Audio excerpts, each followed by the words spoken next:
Hello, good morning everyone. Welcome to Manu Law classes. In the live session of daily news analysis, today is 6th of February 2024. You are watching with Naresh Sharma. We are going to discuss various important news and current affairs to make them relevant for your upcoming examinations and to make some concepts so you can easily understand various things and various events or some historical events. Now, the first one is Commonwealth Attorneys and Solicitors General Conference 2024. ये अभी conference हुई है new Delhi में। इसका context क्या है कि इसका जो इनॉग्रेशन किया, it was inaugurated by prime minister Modi, that is prime minister of India. क्या था ये कि इसमें कॉन्फ्रेंस में कौन कौन शामिल थे? तो एक तो कॉमनवेल्थ लीगल एजुकेशन एसोसिएशन और एक पार्टी थी ये नंबर वन, और दूसरी तरफ था Commonwealth attorneys and solicitor general conference. ठीक है, तो एक तो लीगल एजुकेशन की एसोसिएशन और दूसरी तरफ एक और थी जिसका नाम है Commonwealth attorneys and solicitors general conference. ये दोनों की कॉन्फ्रेंस कहां पर हुई? इंडिया में हुई। दोनों ही कॉमनवेल्थ के लिए हैं। Now we will understand that what is the Commonwealth. Commonwealth में वो कंट्रीज इंक्लूडेड हैं those have been under the subordination of British, जो ब्रिटिश की कभी कॉलोनी रहे और या कभी ब्रिटेन का उन पर रूल रहा, ऐसे कंट्रीज कॉमनवेल्थ नेशंस के क्या है? मेंबर्स हैं। और ये जो ऑर्गेनाइजेशन है लीगल एजुकेशन एसोसिएशन और Commonwealth attorneys and solicitor general conference, ये भी किसके अंदर है? कॉमनवेल्थ नेशन का ही मींस एक पार्ट है, उसी की एक ऑर्गेनाइजेशन है। कहां पर हुआ है ये? न्यू दिल्ली में हुआ है 2024। यहाँ आप देख सकते हैं justice DY Chandrachud and honourable prime minister of India, वो भी यहाँ पर उपलब्ध है। इन्होंने जो है इस मीटिंग में पार्टिसिपेट किया। What was the theme of this conference? Cross border challenges in justice delivery. ये इस बार इसकी थीम थी बिकॉज क्रॉस बॉर्डर मीन्स आजकल जो क्राइम का नेचर है, it is not limited to domestic boundaries of a country, but the crimes are being happen in transboundary areas also. Suppose this is the border, so criminals sometimes use the border lines, the border areas. First means अगर वो एक criminal है यहाँ पर रह रहा है, वो कोई क्रिमिनल ग्रुप हो सकता है, वो क्राइम करने के लिए यहाँ गए बी कंट्री में मींस बॉर्डर वाले एरिया में और क्राइम करके वापस आ गए। तो ऐसे भी बहुत सारे केसेस हमको मिलते हैं। प्लस एक कंट्री के नेशंस दूसरे कंट्री में जाकर के क्राइम करते हैं। जैसे हम देख सकते हैं कि पाकिस्तान से लोग आकर के टेररिस्ट एक्टिविटीज में इलीगल जो फेक करेंसीज होती हैं, ड्रग्स की सप्लाई होती है, वेपन्स की सप्लाई होती है, ह्यूमन ट्रैफिकिंग होती है, ऐसे बहुत सारे जो क्राइम्स हैं वो नेशनल बाउंड्रीज के अंदर तक सीमित नहीं है, वो अदर कंट्रीज में भी कंटिन्यूसली होते रहते हैं। तो इन सारे इश्यूज को लेकर के ये जो कॉन्फ्रेंस थी इसको कंडक्ट किया गया। नाउ कॉमनवेल्थ ऑफ नेशन मैंने आपको बता ही दिया, इसका जो मेंबर्स थे is a global intergovernmental organisation है नेशंस की। मेनली इसमें कंट्री वो हैं जो former territories of British empire and dependencies कभी वो रहे। इसका जो एस्टैब्लिशमेंट हुआ 1949 में लंदन डिक्लेरेशन के थ्रू हुआ था। सो आपको यहाँ पर ये भी ध्यान रखना है कि कॉमनवेल्थ ऑफ नेशंस का जो एस्टैब्लिशमेंट है किस ईयर और कहां पर हुआ, तो इट वाज इन लंदन इन 1949 ये हुआ। और बाकी अब आपके लिए जानने के लिए लीगल नॉलेज में क्या है कि you have to know that what is attorneys and what is solicitors. तो आप इसको अगर जानते हैं तो मुझे कमेंट्स में बताइए कि कैसे, आप में से कितने लोग हैं जो जानते हैं कि what is attorneys and what is the solicitor general. आप बताइए मुझको कमेंट में, देखते हैं कितने लोग इसको जानते हैं। अभिनव बिंद्रा को, अब हम नेक्स्ट न्यूज पर चल रहे हैं। अभिनव बिंद्रा को सिलेक्ट किया गया है टॉर्च बियरर्स बनाने के लिए। कहां पर? जो अभी पेरिस में ओलंपिक होने वाले हैं जुलाई में। ठीक है, तो जो समर ओलंपिक्स होने वाले हैं 2024 में, उसके लिए टॉर्च बियरर मीन्स एक जो मसाल होती है उसको लेकर के कई सारे कंट्रीज में, टेरिटरीज में एक टीम होती है, वो जाती है वहाँ मीन्स वहाँ से होते हुए मीन्स मूव करते हैं, जिससे कि लोगों में जो है अवेयरनेस आए उनके ओलंपिक की रिगार्डिंग में। तो जो टॉर्च बियरर हमारी तरफ से, इंडिया की तरफ से कौन रहेंगे? अभिनव बिंद्रा रहेंगे। अभिनव बिंद्रा के बारे में अगर हम थोड़ा बहुत जाने तो देखो ये क्या है, एक प्रोफेशनल शूटर है, राइफल से शूटिंग वगैरह करते हैं ये, और ये पहले व्यक्ति हैं जब इन्होंने 2008 के ओलंपिक गेम्स में जो बीजिंग में हुए थे, इंडिया को पहली बार गोल्ड मेडल इन्होंने दिलवाया था। इंडिया का फर्स्ट गोल्ड मेडल जो मिला इनको राइफल की शूटिंग में, तो वो किसकी वजह से मिला था? ये था जो है अभिनव बिंद्रा। ठीक है, पेरिस के गेम्स अगर हम बात करें तो जुलाई से अगस्त तक ये चलने वाले हैं।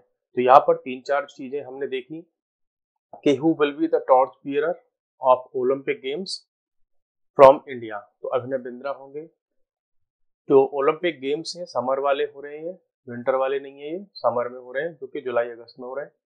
कहाँ पर हो रहे हैं? ये पेरिस में हो रहा है। पेरिस कहाँ पर है आपका पता होगा, फ्रांस में। पेरिस में ही एफिल टावर भी है। और अभिनव बिंद्रा कौन से स्पोर्ट से एसोसिएटेड है? तो वो राइफल की जो है शूटिंग से एसोसिएटेड है। ठीक है, चलो यहाँ पर इतने सारे पॉइंट्स को हमने जान लिया।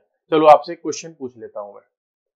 मुझे बताइए कि फर्स्ट टाइम जो ओलंपिक हुए थे, ठीक है, सबसे पहले फर्स्ट ओलंपिक वो कहाँ हुए थे, किस कंट्री में हुए थे? आप में से देखता हूँ कौन बता सकते हैं, तो बताइए जरा कमेंट में कि कितने लोगों को पता है। देखो यही बेसिक से क्वेश्चंस होते हैं जो आपके जीके के एग्जाम्स में पूछे जाते हैं।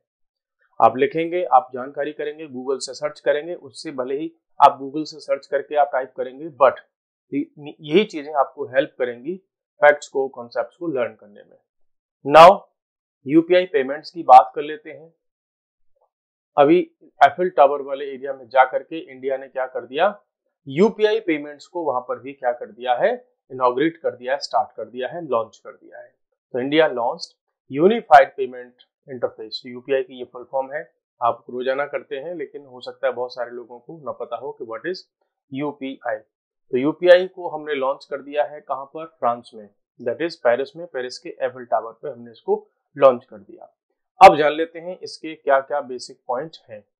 ठीक है, अब होगा क्या इससे कि इंडिया के टूरिस्ट वगैरह जो वहां पर जाएंगे उनके थ्रू क्या कर सकते हैं, आप अपने ही उस मोबाइल से वहां क्या कर सकते हैं, वो पेमेंट कर सकते हैं। देखो generally what are the benefits of UPI, we can discuss here that these are the basic benefits of using the UPI. Simplified hassle free online payments, you know कि यूपीआई के थ्रू आप बहुत सारे payments कर सकते हैं, बहुत ज्यादा टाइम आपको लगता नहीं है।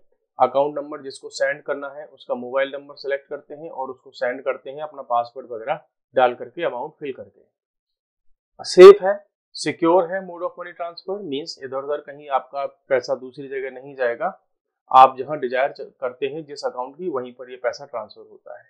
आप इसी के थ्रू बहुत सारे बिल्स को पे कर सकते हैं, ऑनलाइन शॉपिंग करते हैं वहां पर पे कर सकते हैं, ई कॉमर्स की वेबसाइट्स हैं वहां पर पे कर सकते हैं, क्यूआर कोड स्कैन करके भी आप पे करते हैं, चाहे वो केमिस्ट की शॉप्स हों, स्टोर्स हों, है ना। इवन आप जब सब्जी वालों के पास में जाते हो तो वहां पर भी आपको क्यूआर कोड जो है उनका रखा मिलता है और आप यूपीआई के थ्रू पे कर देते हो।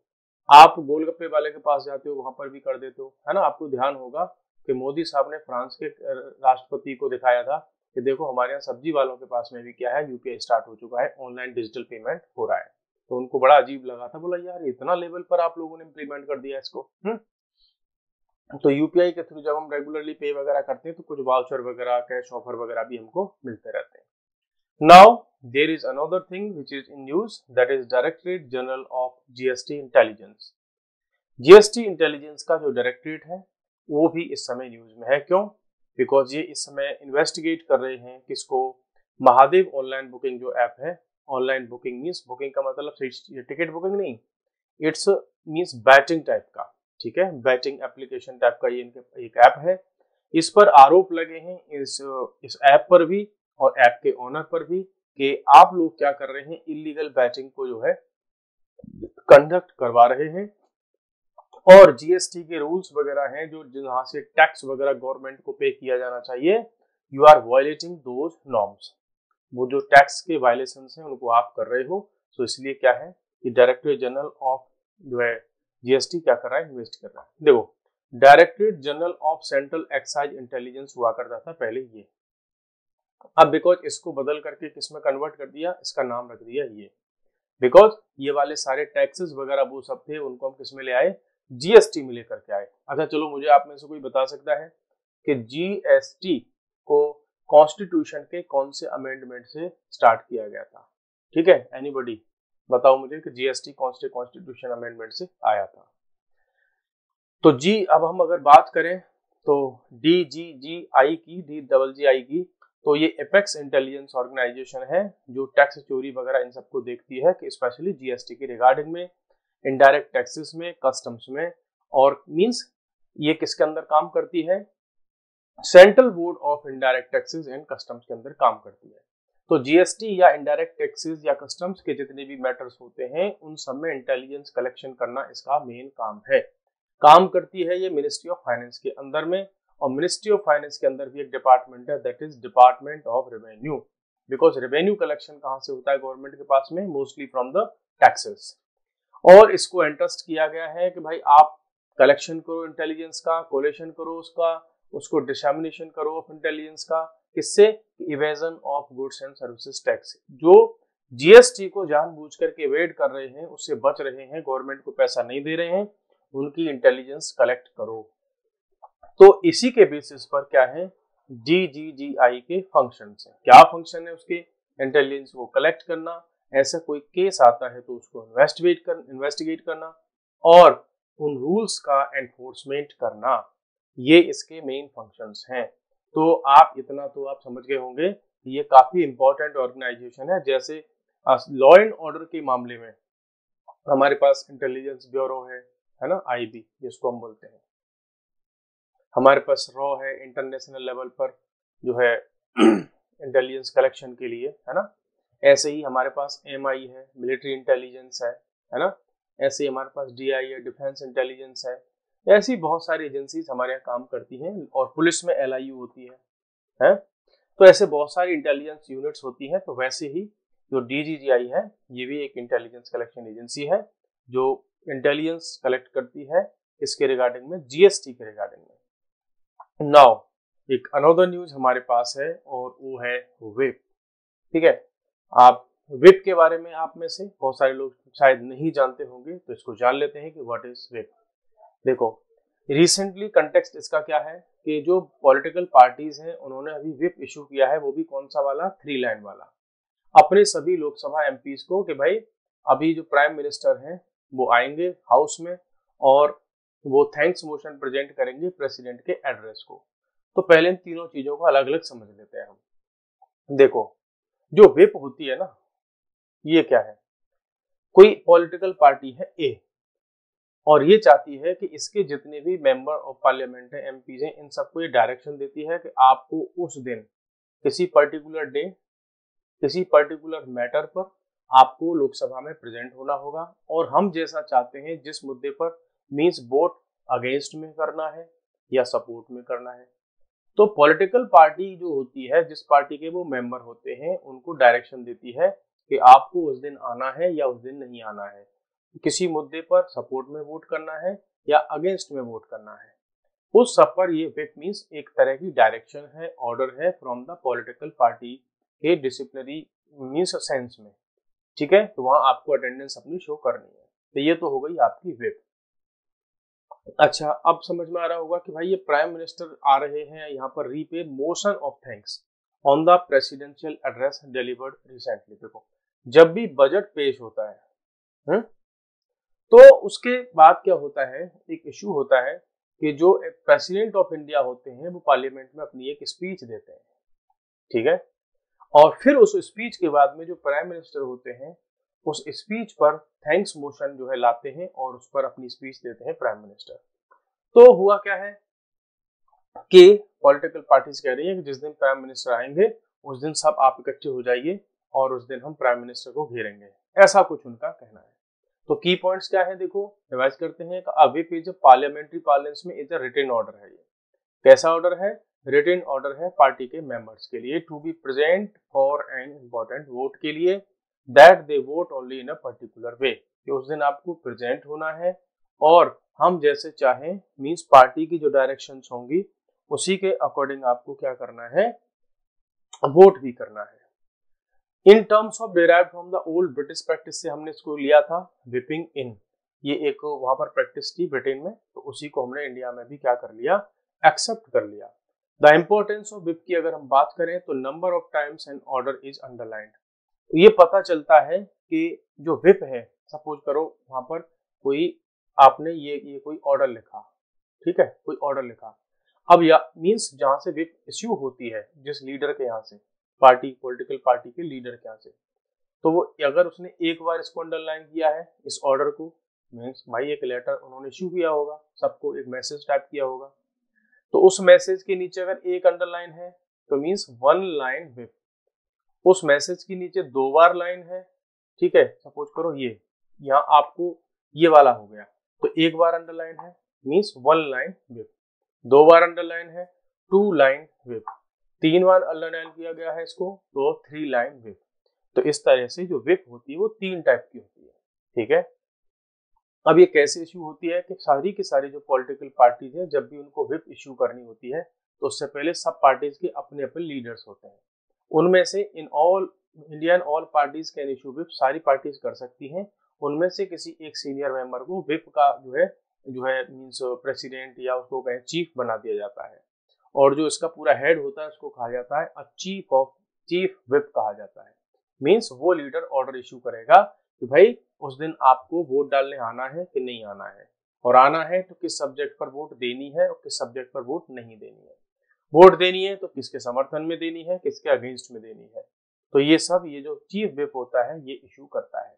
नाउ अभी मैंने जस्ट आपको बताया था कि विप्स के टाइप्स क्या क्या होते हैं, तो एक तो होती है 1 लाइन विप, इसको एक बार अंडरलाइन किया जाता है, इसमें पार्टी के मेंबर्स को ये इन्फॉर्म किया जाता है कि भाई आप लोगों को उस दिन आना है, लेकिन क्योंकि एक ही बार इसको अंडरलाइन किया गया है, इट मींस जो मेंबर्स हैं उनको अलाउ किया जाता है कि अगर आप आना चाहें, आप नहीं आना चाहें तो कोई बात नहीं, आप नहीं भी आ सकते हैं, मींस आपके पास में फ्रीडम है कि आओ या मत आओ, लेकिन हमारी तरफ से आपको ये इनडायरेक्शन है कि आप आ जाओ, ठीक है, ये हो गया।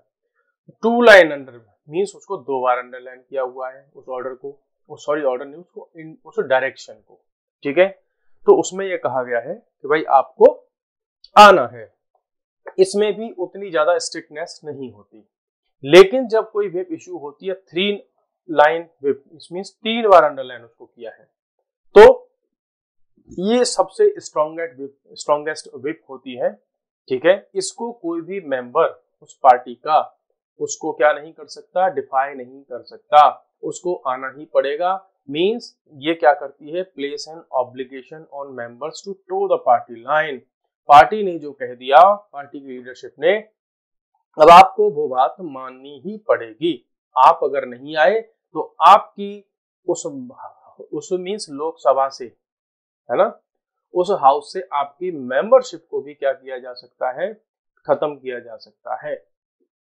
तो ध्यान रखना जो 3 लाइन वाली जो विप होती है सबसे स्ट्रॉन्गेस्ट होती है। मैं आपको एक एग्जांपल दे देता हूं, चलो सपोज करो बीजेपी अपने मेंबर्स को कहे कि आपको मींस 8 फेब को आना है सबको, ठीक है, 8 फेब को सबको आना है, और उसमें 3 बार अंडरलाइन करके उसको भेज दे।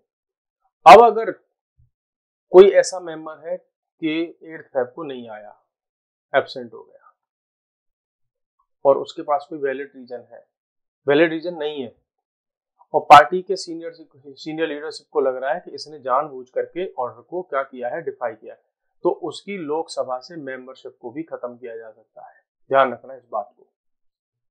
तो इंडिया में जो इम्पैक्ट होता है इसका, revealing against the 3 line whip can put a law makers membership of the house at risk, उसकी जो हाउस की मेंबरशिप है वो भी रिस्क में आ जाती है। अब हो सकता है आप लोग इसको एंटी डिफेक्शन लॉ से कनेक्ट करके देख रहे हो, बट इसलिए मैंने यहाँ पर आपको नोट लगाया है कि जो एंटी डिफेक्शन लॉ है वो विप से बिल्कुल अलग है।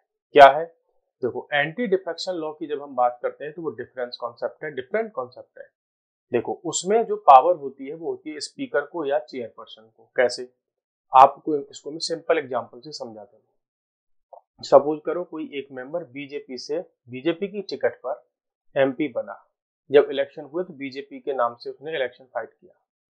अब क्या किया, वो इलेक्शन बन गया, शपथ ले ली, 2-4 महीने टाइम निकला और किसी दूसरी पार्टी ने, सपोज करो कांग्रेस ने उनको ऑफर कर दिया, ये ले भाई हम आपको 50 करोड़ रुपए दे रहे हैं, आप हमारी पार्टी में आ जाओ, पार्टी आकर के कांग्रेस ज्वाइन कर लो।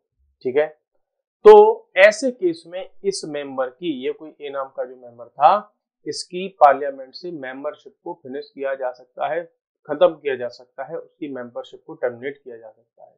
बिकॉज आप किसी और पार्टी से टिकट लेकर के इलेक्शन में फाइट किया और दूसरी पार्टी आपने आकर के ज्वाइन कर ली। ठीक है, तो बीजेपी को तो बुरा ही लगेगा अगर ऐसे केस में। तो इसके लिए क्या लेकर के आए हैं, एक अलग से लॉ लेकर के आए। वरना जब वो लॉ नहीं था क्या होता था, बहुत ज्यादा जो एमपीज थे, एमएलएज थे, उनको आज कोई ए पार्टी खरीद लिया, कल किसी बी पार्टी ने खरीद लिया, ठीक है, और परसों किसी सी पार्टी ने परचेज कर लिया उनको पैसा दे करके। तो पार्टियों में बहुत ज्यादा तोड़ फोड़ हुआ करती थी। मींस इलेक्शन तो जीता ए पार्टी ने, ठीक है, लेकिन बी पार्टी क्या किया, इसके सारे मेंबर्स को पे कर दिया, आ जाओ भाई हमारी पार्टी में, आपको ये वाले पद दे देंगे, ये वाला मिनिस्टर वाली पोस्ट दे देंगे, ये छोड़ करके इस पार्टी में शामिल हो गए। ठीक है, तो ऐसा होता था। उस पॉलिटिक्स को उस समय कहा जाता था आया राम गया राम। ठीक है, आज उस पार्टी में थे, कल दूसरी पार्टी में चले गए। तो इस तरह की पॉलिटिक्स उस समय होती थी। इसको रोकने के लिए 1985 में गवर्नमेंट एक मींस पार्लियामेंट में एक बिल लेकर के आई और ये था कॉन्स्टिट्यूशन का 52nd अमेंडमेंट। इस क्वेश्चन को बहुत बार पूछा गया है। कॉन्स्टिट्यूशन में इसके लिए क्या किया गया, अमेंडमेंट किया गया और एक नया शेड्यूल हमने उसमें क्या किया, ऐड किया, that is 10th schedule in the constitution of India, जो कि प्रोविजंस उसमें दिए गए हैं कि किन किन कंडीशंस में जो एंटी डिफेक्शन लॉ है वो क्या होगा, एप्लीकेबल होगा। ठीक है, तो इसी के बेसिस पर जो पार्लियामेंट में जिस हाउस का स्पीकर है या चेयरमैन है, उसके पास राइट होता है कि फिर वो ऐसे मेंबर को मेंबरशिप उसकी क्या कर सके, फिनिश कर सके, खत्म कर सके। तो ये है एंटी डिफेक्शन लॉ। ठीक है, इसको आपको ध्यान में रखना है, बहुत बार इसको पूछा जा चुका है। अभी एक नया प्रोग्राम लॉन्च हुआ है, उसका नाम है इंट्रांस, बहुत पॉपुलर है, इस बार होने वाला है। कई बार ऐसे एग्जाम में क्वेश्चंस आ जाते हैं कि रिसेंटली हमने इसको न्यूज में देखा था, ये क्या है। ठीक है, तो क्या है जरा इसको हम देख लेते हैं। ठीक है, ये क्या है देख लेते हैं, इंट्रांस प्रोग्राम। रिसेंटली कभी अभी क्या हुआ है कि मिनिस्ट्री जो है, जो टेक्नोलॉजी वगैरह है, उन्होंने इसको किया। देखो यहाँ आप देख पा रहे हैं, ट्रैफिक से रिलेटेड कुछ चीजें देख पा रहे हैं। तो व्हीकल्स जो होते हैं उनको इस तरीके से कुछ टेक्नोलॉजी वगैरह यूज करके, चाहे वो ट्रैफिक लाइट्स हो गई, व्हीकल्स के रास्ते हो गए, चाहे वो वाईफाई हो गया, कहाँ ज्यादा ट्रैफिक होगा, कहाँ कम ट्रैफिक होगा, किस समय पर कहाँ पर बहुत ज्यादा ट्रैफिक जैम लग जाते हैं, उन सारे के सारे सिस्टम को आपस में कनेक्ट करने का क्या चल रहा है, प्रोग्राम चल रहा है। तो digital India future lab summit 2024 हुई और उसमें बहुत सारे इंस्टीट्यूशंस वगैरह को मींस क्या किया, शामिल किया गया। और हम चाहते हैं कि इंडिया का जो ट्रैफिक सिस्टम है वो ठीक हो जाए। क्या इसकी पॉइंट है, हम चाहते हैं कि intelligent transportation system develop Endeavour हो। इस ट्रांस की फुल फॉर्म है ये, इंटेलिजेंट ट्रांसपोर्टेशन सिस्टम एंडेवर, ये इसकी फुल फॉर्म है। एक revolutionary collaborative research and development programme है ministry of electronics and IT का। ठीक है, तो हम इसमें क्या चाहते हैं, to synergise the transformation in intelligent transportation system. तो जो अभी इंडिया में जो ट्रांसपोर्टेशन का पूरा सिस्टम है उसमें हम एआई वगैरह यूज करना चाहते हैं। ठीक है, जैसे मैं आपको एक एग्जांपल दे देता हूँ। सपोज करो यहाँ पर मैंने, देखो आपको ट्रैफिक लाइट है ये, ठीक है, तो अभी देखो ये रेड लाइट हो रखी है या येलो हो सकती है, ग्रीन हो रखी है। ठीक है, अब अगर इसमें हम एआई का यूज कर दें, ठीक है, नॉर्मली अभी तक क्या होता है कि मान लो 60 सेकेंड तक इसको हमने ऑन कर दिया, इसको ऑफ कर दिया, फिर इसको ऑन किया तो इसको ऑफ कर दिया, ऐसे तो चलता है, टाइम के अकॉर्डिंग चलता है ये। ठीक है, अब कई बार ऐसा क्या होता है कि इधर तो देखो इतनी लंबी लाइन लगी हुई है ट्रैफिक की, ठीक है, और इधर मान लीजिए कुछ ही व्हीकल्स हैं, फिर भी क्या होगा कि ये रुके ही रहेंगे और जब तक 60 सेकेंड्स जब कंप्लीट नहीं हो जाएंगे या जितना भी टाइम लिमिट है तब तक यही वाली लाइन के ट्रैफिक चल के जो मीन्स जो ट्रांसपोर्टेशन वाली जो व्हीकल्स हैं उनको पास मीन्स उनको ग्रीन सिग्नल मिलता रहेगा और वो चलते रहेंगे, ठीक है। अगर सपोज करो हम इसमें एआई का यूज कर देते हैं तो होगा क्या, एआई के थ्रू वहां पर ऑलरेडी पता चल जाएगा कि देखो इधर इस पूरे रोड पर पीछे 5 किलोमीटर तक बहुत लंबा जाम है और इधर उन्होंने देख लिया कि इधर कुछ नहीं है, बस 5-6 व्हीकल हैं, तो एआई की हेल्प से ये जो ट्रैफिक सिग्नल है वो क्या हो जाएगा, पहले इसको ग्रीन करके इसको निकालेगा, ठीक है, इसको रोक देगा और पूरे शहर का अगर ट्रैफिक सिस्टम हमने क्या कर दिया आपस में कनेक्ट कर दिया तो क्या करेगा कि जहां जहां पर ट्रैफिक ज्यादा होगा पूरे शहर में पूरी सिटी में वो सब आपस में इंटीग्रेटेड होंगे उसके सारे के सारे सिग्नल्स। तो एआई की हेल्प से क्या होगा कि उनकी जो ट्रैफिक सिग्नल्स की जो लाइट है या और भी जो उसमें जो भी चीजें होंगी वो सब आपस में कनेक्ट हो जाएंगी और सबके सब जो सिग्नल्स होंगे पहले वहां के लिए ग्रीन सिग्नल देंगे या जो पुलिस सिस्टम होगा उनको मैसेज दे देंगे कि इन इन जगह पर जाम लगा हुआ है और इस रूट को सबसे पहले ओपन करवाइए। तो जो बार बार ट्रैफिक जाम लगते हैं उन सबसे भी क्या मिल सकता है हमको, मीन्स जो है उनसे फ्रीडम मिल सकती है हमको। नाउ अभी प्राइम मिनिस्टर मोदी साहब ने एक नया प्रोग्राम लॉन्च किया that is PM divine scheme. क्या है ये, असम में एक मंदिर है जिसका नाम है माँ कामाख्या, ठीक है, कामाख्या देवी का जो टेम्पल है उसके एक्सेस के लिए एक नया कॉरिडोर डेवलप किया जा रहा है और उसका क्या कर दिया फाउंडेशन रख दिया है प्राइम मिनिस्टर मोदी साहब ने, ठीक है। और कौन से प्रोग्राम के अंदर है ये, तो प्राइम मिनिस्टर डिवाइन स्कीम के अंदर। जो प्राइम मिनिस्टर डिवाइन स्कीम है वो एक्चुअली में है क्या, डेवलपमेंट इनिशिएटिव है फॉर नॉर्थ ईस्टर्न रीजन के लिए, तो पूरे नॉर्थ ईस्ट रीजन में डेवलपमेंट को प्रमोट करने के लिए क्या है ये एक नया मीन्स एक इनिशिएटिव है जो कि केवल नॉर्थ ईस्ट के डेवलपमेंट पर फोकस करेगा। ये वहां का टेम्पल है। इस टेम्पल की अगर हम कुछ फैक्ट्स को जाने तो देखो ये कौन सी हिल पर है, तो ये नीलाचल हिल पर है, कहां पर, गुवाहाटी में, असम में। तो ये आपसे पूछा जा सकता है कि नीलाचल हिल्स में कौन सा टेम्पल है, तो माँ कामाख्या देवी का टेम्पल है, ठीक है। और ये जो इंडिया में देवियों की टोटल 51 क्या है शक्तिपीठ है, ठीक है, उनमें से एक है कामाख्या देवी का टेम्पल, ठीक है। और इसमें मोस्टली जो तांत्रिक टाइप के जो लोग होते हैं वो मोस्टली यहाँ पर विजिट करते हैं, वो अपनी तांत्रिक क्रियाओं को करते हैं। इसको बनवाया था चिलाराई ने उसमें 1565 में। इसका जो आर्किटेक्चर है वो नागर स्टाइल भी है इसमें और सार सैनिक स्टाइल भी इसमें शामिल है। यहाँ पर ही अंबुबाची का मेला भी लगता है, ठीक है, एनुअल फेस्टिवल। तो अगर आपसे कई बार ऐसे मेले आर्ट एंड कल्चर के क्वेश्चन पूछ ले जाते हैं ये अंबुबाची का मेला कहाँ है, तो ये कामाख्या देवी पर लगता है, वो भी कहाँ पर है, असम में।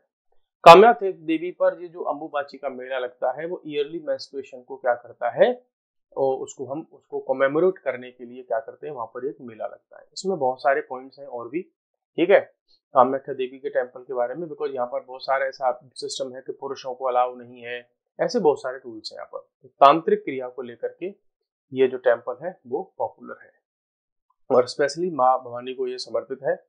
तो टुडे हमने कई सारी इंपॉर्टेंट फैक्ट्स को, न्यूज को, कॉन्सेप्ट्स को डिस्कस किया और आई होप कि आपने एंजॉय किया होगा। मैंने आपसे कुछ क्वेश्चन भी पूछे तो आई होप कि आप उनको रिप्लाई करने का ट्राई करेंगे। So we are going to end today's session in the hope that we will meet again in the next session. So goodbye everyone, take care, stay motivated.